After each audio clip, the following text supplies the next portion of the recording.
Welcome to the Meb Faber Show, where the focus is on helping you grow and preserve your wealth. Join us as we discuss the craft of investing and uncover new and profitable ideas, all to help you grow wealthier and wiser. Better investing starts here. Meb Faber is the co-founder and chief investment officer at Cambria Investment Management. Due to industry regulations, he will not discuss any of Cambria's funds on this podcast.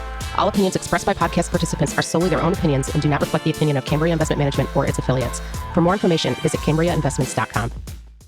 This episode is sponsored by our friends at YCharts. With election day just days away, the pressure is on. Your clients need clear answers and fast. That's where YCharts Election Guide comes in, providing you with everything you need to address their most pressing questions with confidence. Election season is filled with uncertainty, and your clients are asking the big questions. How will the markets react? Should they move to cash? YCharts helps you cut through the noise, offering easy-to-understand visuals and insights tailored for advisors to lead these critical client conversations.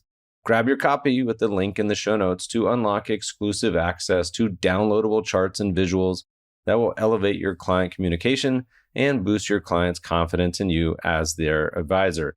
Don't forget, get 20% off your initial YCharts professional subscription when you start your free YCharts trial, and tell them that Meb sent you. New customers only. Welcome back, everybody. We got an amazing returning guest. It's been over 5 years, since Marty Bergin first was on the show. He's the president of DUNN Capital Management, one of the longest continually running trend following shops. Marty's back on the show to celebrate DUNN's 50th anniversary. Marty, welcome back to the show. Thank you very much, Meb. It's good to be back. I can't believe it's been 5 years. I know. First of all, 50. Most investment companies, asset managers in the public world, at least, half of them go away every 10 years. I mean, 50 years, I can't even comprehend that. Well, especially in the CTA space, because in our space, CTAs don't last 50 years. I mean, the guys that found these businesses, like Bill Dunn, the founder of DUNN Capital, they're very strong personalities. They have their ways of doing things, and it's not easy for them to give up control or to pass it on to a second generation like Bill did. 50th anniversary for wedding is gold. I had to look that up. Internet says it's gold. So maybe the precious metal is complying. All-time highs. Trend followers got to be long gold right now, right? I can't imagine a trend follower that isn't.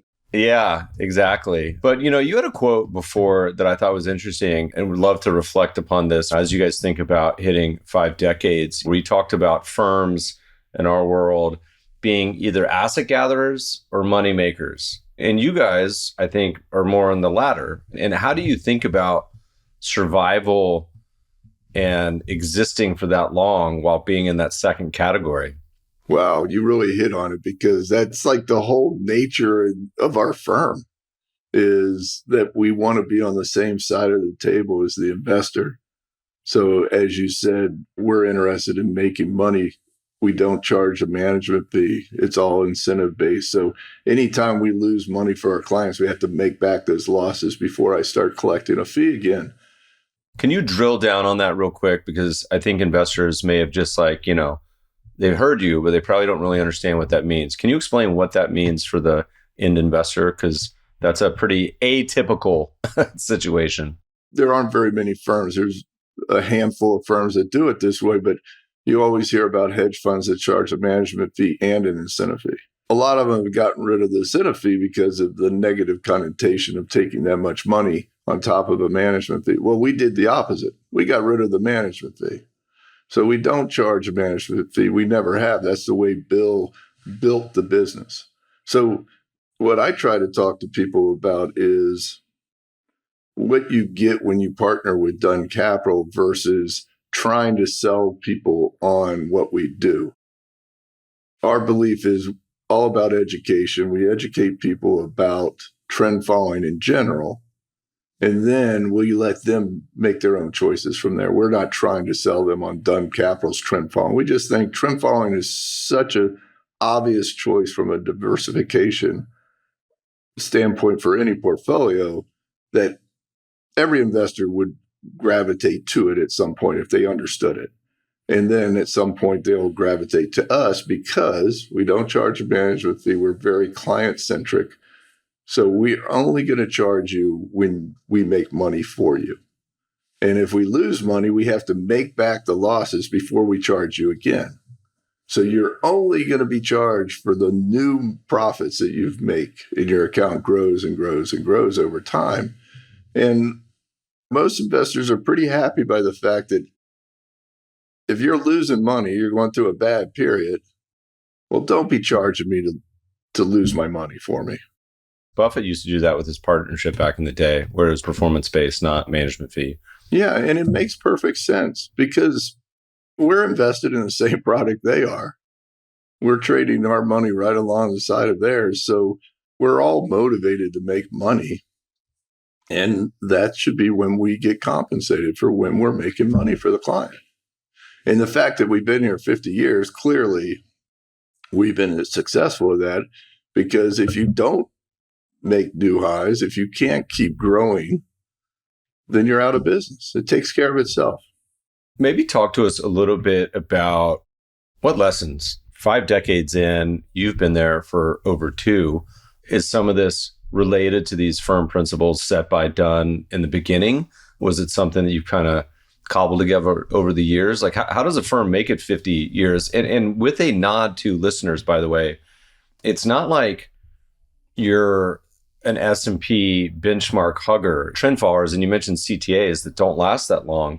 You know, I'm looking at some of your yearly returns, and you're different, right? You're very different than the world.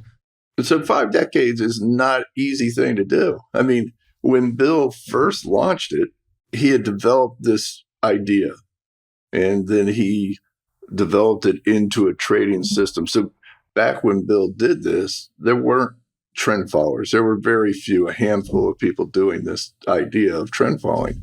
He read a paper somewhere about price data and trends, and originally wanted to apply it to equities, but found that the universe of equities was too large to process the data to be able to do all the computations that you had to do overnight. So he went to the futures industry. At the time, there was 12 or 13 contracts in Chicago and New York. You didn't have any of the financial futures at the time, and applied it to there and determined it would work. But where was he going to get the money? You can't do this with $10,000. You have to have a certain amount of money to carry an entire portfolio, and you have to be willing to lose a significant part of that to carry on. So the people he worked with in the defense industry knew of Bill's intelligence, knew of what he was trying to do. I mean, he was a PhD in physics, so he's a pretty smart guy, actually the smartest person I've ever met. But they pooled their money and gave it to him. All the people he worked with, his bosses and their superiors and stuff, put together a pool of assets so he could trade. That's how he got started. And then Heinhold Securities or Commodities came along after that. Within a couple of years, they had already allocated money to trend followers. So they understood the industry. They understood it could be done. Bill didn't know that because he didn't know any of these other people trading, and they allocated. So that was Bill's first institutional money that got him off the ground. So that's where he started. He comes out of the chute the first month and loses like 30%. And loses money the next month. So now he's at a big drawdown right from the beginning, but stuck to it, didn't deviate the system, and rode it out and did extremely well now, 50 years later. But there's been some really good times, and there's been some tough times over the years. So we had a period of time when I came to work here. Bill's philosophy was he never would market. He would never go out and meet investors. We were in sleepy Stewart, Florida. He was very under the radar. Nobody knew what he was doing, where he was, who he was. We had 3 very large clients. We had $1.5 billion. We were the second largest CTA in the world at one time. But most of that money was from one client. And at that point, after I had come to work here, that client pulled their money. So we went from $1.5 billion down to $100 million. Do you like to send them updates on the opportunity cost every year, just like an anonymous annual report where this is what your account would be had you? It's like the people who like sold Bitcoin in the early days to buy pizza. There's the websites like this is what your Bitcoin would be worth now. It's like here's what your DUNN portfolio would be worth had you not redeemed. So think about this investor is one of the largest allocators in the world. They're very aware of what we did for them. They will still say to this day that they've made more money with Bill than any other investment they've ever been in. So they appreciate it. Trend following has fallen in and out of favor over the years. And also the idea that you can do it yourself sometimes takes over. And people believe that you can do it yourself. You might not be as profitable at it because the key is risk management, portfolio development are much more important than the actual function of the trend.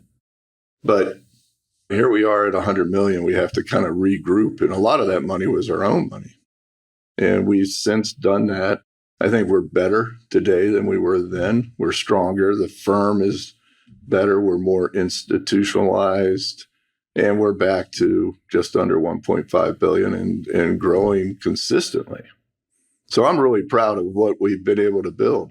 As you mentioned, CTAs and trend following, if they're defined by anything, it is that looking different part. And you can look up DUNN's track record, listeners, and it's fun to see that there's some years where you might have multiple losing years in a row, you have some down months, but then you have some of these monster years. I mean, so many CTAs, but not so just CTAs, macro funds, long short equity funds, as they get older and bigger, they start to compress their systems so that it's really less about kind of what they were doing historically.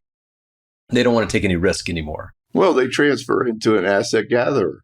I got $1.5 billion. Let's monetize it and make sure we don't lose money. So we keep the clients. We're going to keep bringing in clients because we got a great track record. Let's charge a management fee and decrease the volatility and make sure we don't lose any assets. That's where I look at as an asset gatherer versus somebody that's growing assets. Talk to me a little bit about the investor conversations, how they've varied over the past 20 years. You mentioned trend following sometimes will come in and out of favor. Usually it's in favor after something like 08, 09, or it's in favor after a 2022 where you guys would have had great returns and almost everything in stocks and bonds were down. But other times where the S&P is just creaming everything, it may look less interesting. What are the conversations and discussions? How have they changed over the years? How is it now? From the beginning, it's always been seen as a non-correlated asset class, and people use it as a hedge. Now, I think we need to take that one step further because not only is it a non-correlated asset class, but it's truly the only non-correlated asset class when you start looking at what's available out there in the normal investment atmosphere. So everything is non-correlated when it's a standard, easygoing market. There's always correlation differences. But what happens when there's a crisis comes along? 07, 08, 2022. When those environments happen, everything becomes very correlated all to the downside. And that's what people need to be aware of and look at. And trend following, which is zero correlation to these other asset classes, becomes negatively correlated during those type of environments. Now, you can get some of that in long short strategies. There's some micro strategies that'll give you the same kind of, but not to the same level that trend following does. And it's not managed futures per se, it's actual trend following that gets you there. And being that we're dealing futures contracts, it allows us to have a little bit more volatility than, say, other investments without costing any more money. I mean, you're not borrowing to get our volatility. Our volatility is built into the futures. This gives us a real advantage during tough market environments. Not only can we ride the trend, be making money, but we can also lever up and make quite outsized returns during those environments. So that's the first thing. And I think we're doing a better job of educating people on that. The conversation now, I think, has turned to how do you live through the periods of time, as you were describing, where equities are doing great and my trend following allocation is lagging behind. Now, trend following is designed that it's probably going to still make money. It's just not going to make the same kind of money that the equities are going to make when everything's going great. So you have to train or educate an investor in how to view that period of time and how to live through it, because it's tough for an investor to sit there and see the same account, the same strategy underperforming their other strategies for months. And the problem is, if they take money out at that point or give up on the strategy when they really need it, they don't have it. And if you look over any time period that's over 4 or 5 years, trend following almost always outperforms all the other classes. Or at least we do, because we trade at a higher volatility level. And we do that on purpose because from a portfolio standpoint, when you're allocating to something that's that different, that is that non-correlated, you want it to have high volatility to really give you bang for your buck, so that it's an allocation of risk, not an allocation of assets. So by allocating 10% of your assets, you get a 20% allocation of risk to what we do, because we trade at a higher volatility than most. It's a good point. And I think the conversation for me has changed a lot over the years. And I'm not sure if it's just 10, 15, 20 years of talking about it where people have been educated versus something that's totally new. But we get a lot of conversations today where it's less, should I add trend following? What is trend following? And more, how much? You know, we just saw a recent, I'm starting to see more and more institutional pieces that say they go through a really long, involved process on how much should I add, and it's optimizations and mean variances. Quantica just went out last week. And it's funny because if you reference, hey, maybe someone adds 1% or 2%, well, that may make you feel good, but it's probably not going to do anything, right? That's exactly right. But you know what it does? It gives them a chance to put their toe in the water and to get comfortable with what they're seeing. So it's not necessarily a bad thing, but I do have this conversation. So I bet you I'm the only hedge fund in the world where if you invest with me, before your investment comes on board, you have to have a conversation with me, a direct conversation where I want to be happy enough that you understand the risk or what's expected for investing with us before I'm going to approve your investment. And if I don't feel like you understand what you're getting involved in, then I'm not going to approve it. And maybe the education is with me, but at some point you're going to understand the risk, the chances of losing money, and this low expectation of returns that could occur. And I always say, look, a 1 or 2% allocation is great, fine. You're giving us money. We have a chance to make money for you. But when you need it, it's not going to do any good. So you have to have that comfort level, though, before you start allocating what I would call real money, 10, 20% of your portfolio, because if you're not comfortable, you're more likely to pull out during the times when you were underperforming. And someone asked you to say is, Marty, okay, I like you guys. I believe in what you're doing. I got a diversified portfolio. How much should I give you? How do you answer that question? Is there a mathematical answer? Is there a emotional, psychological answer? Yeah, the mathematical answer is 20% of their risk, 20 to 30% of their risk should come to us, which usually equates to 10 or 15% of their assets.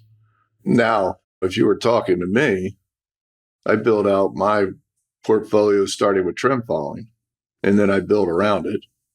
And so my portfolio is going to be significantly over 50% in trend following. Then there'll be some private equity and some individual investments in real estate. That's the way I would approach it.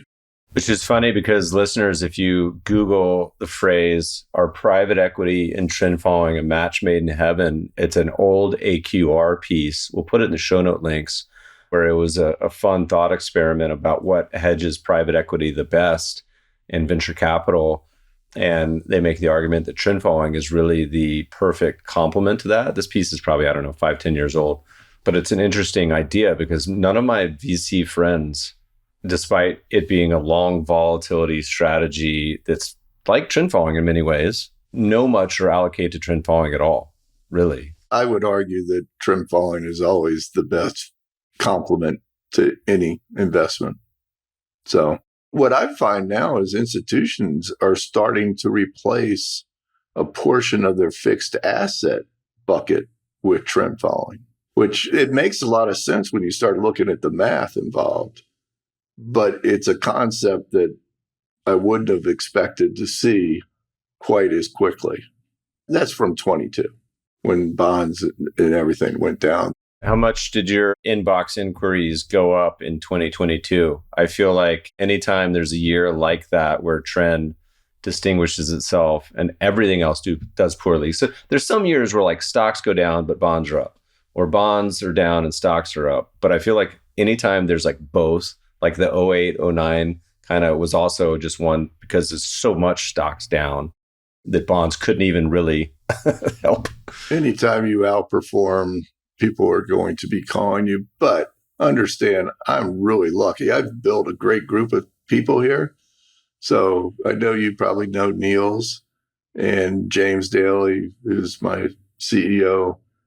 They've run kind of our educational process where we're reaching out to people all the time about trend following in general. And really the message is there. We get inflows every single month. Our usage fund and our 40 Act fund are seeing inflows on a daily basis. So that's been great. And it's really gratifying from my perspective to see what we've been able to do and then see the quality of the people, because that's what DUNN, or what my belief is it's all about, is we're only as good as our weakest link within the company. And so the company is full of really talented people that are all rowing in the same direction. And my job is just to sit back and kind of manage it and just let them do their thing. I think the last time we chatted, the episode was Adapt or Die. How do you balance trying to stay current with still the same philosophy or commitment to trend? So that's the hardest part, because there's a lot of people in our industry, especially the larger players, that have done a lot of adapting. So the adapting is due to investors remember bad events and they remember bad periods of time. So you just have to avoid drawdowns at all costs. But you can't be a true trend follower and not have drawdowns. That's part of the package that comes with it. It's like the admission ticket. It's the price of admission. Exactly. So when you really should be doing great, outperforming everybody, you look at some of the large players, they don't do that well.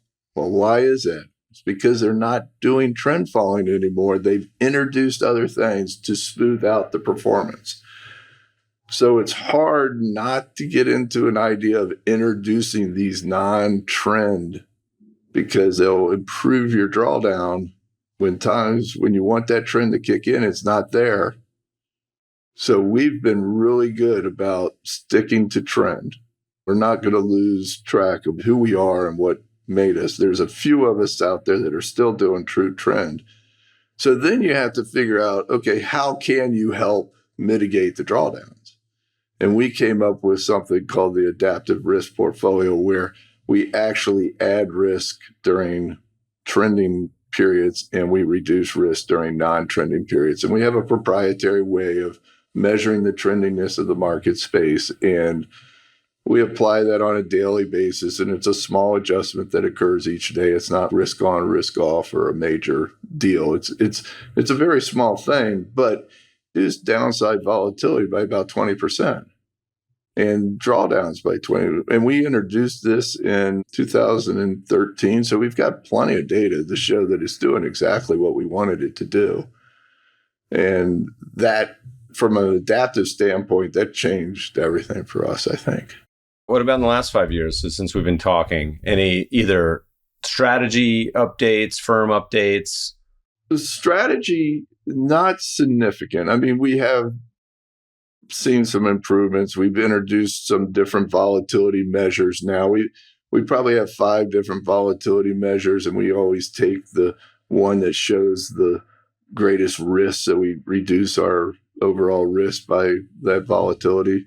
We're working on how to get out of trends quicker and be able to continue to get into trends about the same speed we always have. But the key is when you try to exit a trend, either you get whipsawed, you're constantly going in and out.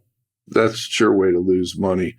But you don't want to get out of the trend until you know the trend is really over. And so you got to be careful how quick you get out. But it's definitely better to get out quicker than you got into a trend. So that's some of the things we've been looking at. I think from a firm standpoint, we're looking to grow our investment options. So we just launched something it's more of an all-weather product that introduces carry and value along with trend. And we'll see how that goes. We've got a volatility product that, we've been trading a while, but volatility has just been a really tough. It used to be a great place to be. And then for the last 5 to 6 years, it's just become really a difficult area to make money, or at least for us, it has been. We don't want to be short vol. So if you're not short vol, you got to play variances and volatility of volatility, and it's been difficult. Well, it's interesting because there's markets like the one that I think has been topical this year that historically has been somewhat of a, I don't want to say a garbage market to trade, but historically hasn't done that great in trend. But you can extrapolate from cocoa, which I think made a lot of news earlier in the year, but to other instruments where you're like, well, look, the philosophy of trend still captures this idea that even though may not have simulated well in the back tests, but like we still believe this approach works for everything. And then here we are, and it does a fantastic contribution. Anything particularly memorable over the last 5 years, trades, markets, anything involving just the portfolios and what's been going on in the world? We had a whole LME fiasco, I think, last time we were chatting, but yeah, the LME. Yeah. I mean, the cocoa is a perfect example of one of these things that just, when we are looking at our portfolio, we basically will include any market that's on a regulated exchange that has the kind of volume that we can trade without affecting the market price. There's 2 things that we do different than other people. One is we don't trade China because I'm not comfortable with the exchange that you would have to trade it on their exchange. But we do trade some other markets that are smaller markets, especially in the commodity space, that a lot of our competition wouldn't trade. We're able to trade it because we're smaller. If I was trading $10 or $20 billion, then we would continue to trade them, but they wouldn't offer any advantage to the portfolio. And you can actually get yourself in trouble because some of the bigger guys, when they're trading these smaller markets, they're actually entering into swap agreements with a bank or something of that nature to trade those. And when it comes time to exit, let's say you're on that wrong side of that cocoa trade. Well, the bank is not going to take the loss. So they're going to price it in such a way that it's going to hurt you. It's going to hurt you a lot. Any other markets that particularly stick? Because how many markets you guys trading now? We're right about 60 now. So we've been adding a few more. I'm not really looking right now. I mean, we're always looking, but the market has to provide some correlation advantage, or it has to provide some advantage of spreading out the NAV so it's easier to trade all markets. Yeah. So like if you had to trade something that you would want to, is there anything that's like on the to-do list, but you're like, we can't because of XYZ reason, or it's not big enough? Well, the one that people ask us the most about is crypto. We are not trading any of the cryptocurrencies, the futures contracts in Bitcoin and Ethereum, I think it is. We see a disconnect between how the futures getting priced versus the cash price. And we just haven't got a comfort level with how that is being done. I'm not convinced the market isn't being manipulated in some way, whether it's on purpose or, a big player that's actually doing it. But I could see us trading one of those markets at some point. It really does give you something different, truly different, that you can add to the portfolio. Let's say you're putting on your allocator hat. What are some things that they should be thinking about, or like the important questions? So everybody's going to look at fees. So let's cross that one off. So the important thing is, how long is the track record? I mean, you want to be allocating to somebody who's been through tough periods and their track record shows it. Let's say it's a CTA that's been around for 30 years, but the track record's 10 years. Why is the track record 10 years? What happened to all the other stuff beforehand? Well, I'll tell you what happened. It didn't look very good, so they launched a new program and had the track record. The second thing is, how do you approach risk?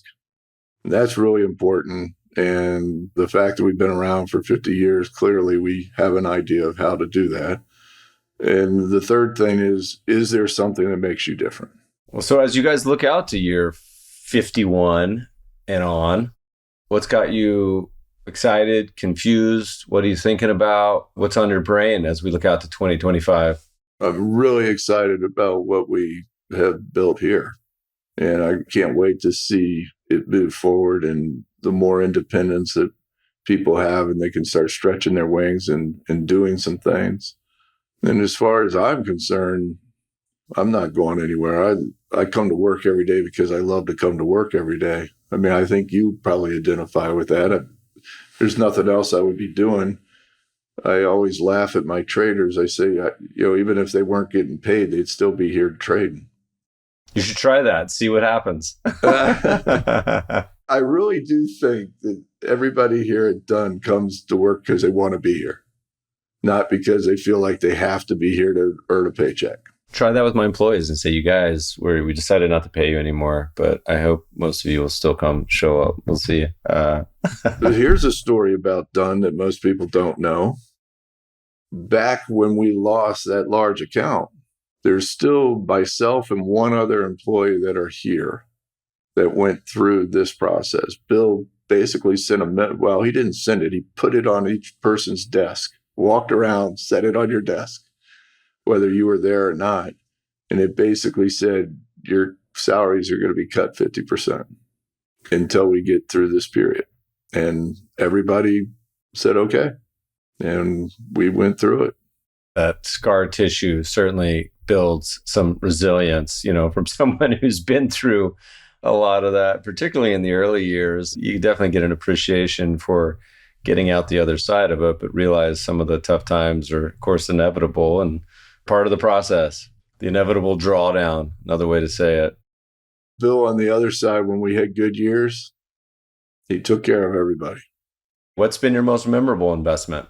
I thought about this. So the investment that I made back in 97 to join DUNN, the investment both in myself and in DUNN Capital, because I was a partner at a CPA firm doing really well. Partners wanted me to stay. And I decided that I thought that this would be a better use of my time going down and joining Bill and the other guys that I knew down here because of who they were as people. And I think I made the right choice. I'll never forget, after telling the partners that I was leaving, the senior partner who founded the firm, who never came in the office, hardly ever. I'd never met the man. I saw him every once in a while when he would come in to meet with the other big partners. He walks into my office. I'm like, oh, what did I do? I figure he's coming in to yell at me about leaving. And sat down in front of my desk and told me I was making the right choice. Wow. And I thought, hopefully you got him invested. Maybe I'm doing something smart for a change in my life. That's great. Marty, congrats on 50 years. Hopefully it won't be 5 years till we have you back, but thanks for joining us today. Hey, I'm here. Thank you again. We really appreciate the support. Podcast listeners will post show notes to today's conversation at mebfaber.com/podcast. If you love the show, if you hate it, shoot us feedback at themebfabershow.com. We love to read the reviews. Please review us on iTunes and subscribe to the show anywhere good podcasts are found. Thanks for listening, friends, and good investing.